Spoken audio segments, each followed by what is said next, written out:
Hello bachcho, let's read this given question. So the given question says that the relation between young modulus y, bulk modulus k and modulus of rigidity that is eta is.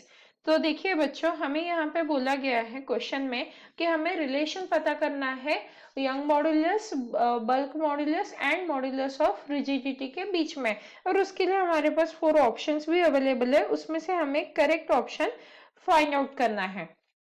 तो अब इस question को solve करने के लिए हमारा की concept क्या रहेगा? की concept to solve this question is, हमारे पास यंग्स मॉड्यूलस के फॉर्मूलाज है। तो वो क्या होता है? y इज इक्वल टू क्या होता है? 3k। k क्या है? Bulk modulus. और 1 माइनस 2 सिग्मा। सिग्मा क्या रिप्रेजेंट कर रहा है यहाँ पे? Stress applied. तो ये हो गया हमारा first formula. Second Young's modulus का फॉर्मूला क्या होता है? 2 टाइम्स ईटा। ईटा क्या है? Modulus of rigidity. और इन ब्रैकेट 1 प्लस सिग्मा आ जाता है। तो ये दो फॉर्मूला यूज करके, क्योंकि हमें यंग्स मॉड्यूलस का रिलेशन के साथ पता है और यंग्स मॉड्यूलस का रिलेशन ईटा के साथ पता है, पर हमें इन तीनों का मिलाकर एक रिलेशन फाइंड आउट करना है। तो इस की कंसेप्ट का यूज करके हम इस क्वेश्चन को सॉल्व कर सकते हैं। तो चलिए सॉल्व करते हैं ये क्वेश्चन। अब यहाँ पे क्या है? सिग्मा। अगर मैं इसे इक्वेशन 1 कंसिडर कर लो और इसे इक्वेशन 2, तो फ्रॉम 2 मैं क्या लिख सकती हूँ? फ्रॉम 2 यहाँ पे क्या आ जाएगा मेरा? y by 2 times of eta is equal to 1 plus sigma. और वहीं पे सिग्मा इक्वल टू क्या हो जाएगा मेरा? y by 2 times eta minus 1। अब ये वैल्यू मैं किस में सब्स्टिट्यूट कर सकती हूँ? Put in equation 1। तो मैं इसे 1 में सब्स्टिट्यूट कर सकती हूँ। तो मुझे क्या मिलेगा यहाँ पे? y is equals to 3k in bracket 1 minus 2 times of sigma है। तो सिग्मा की वैल्यू क्या आ जाएगी यहाँ पे? y by 2 times of eta minus 1। अब क्या करेंगे? इसे फर्दर सॉल्व करेंगे। तो y इज इक्वल टू क्या आ जाएगा यहाँ पे? 3k। यहाँ पे आ जाएगा 1 minus Y by eta plus 2 आ जाएगा। अब अगर हम इसे फर्दर सॉल्व करते हैं तो ये आ जाएगा 3k, और यहाँ पे क्या आ जाएगा? 3 माइनस वाई बाई ईटा आ जाएगा।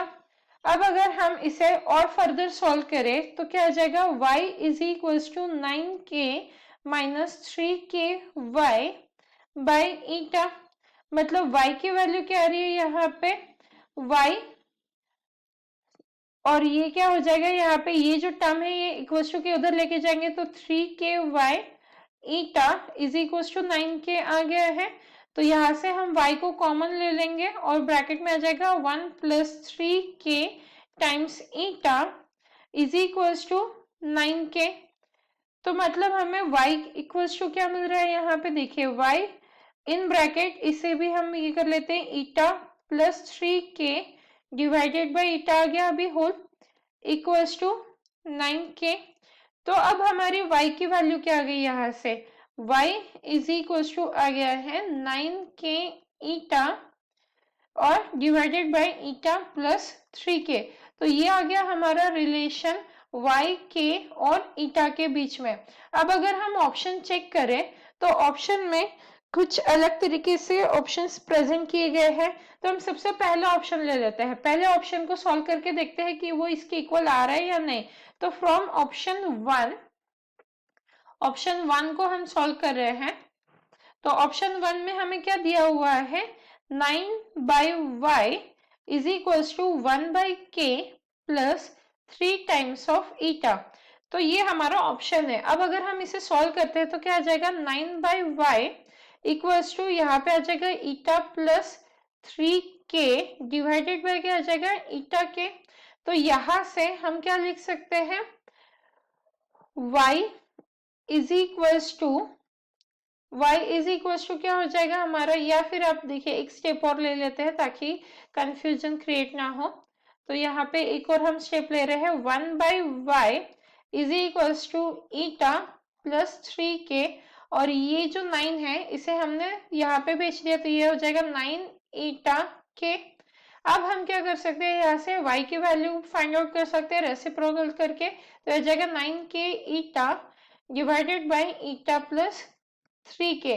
मतलब देखिए ये जो ऑप्शन 1 है वो हमारे जो आंसर है, हमने जो आंसर अभी निकाला उसके साथ मैच कर रहे हैं, तो इसीलिए इसका फाइनल आंसर क्या हो जाएगा, option A. Hence the final answer for the given question is option A. Hope you understood it well. Best of luck.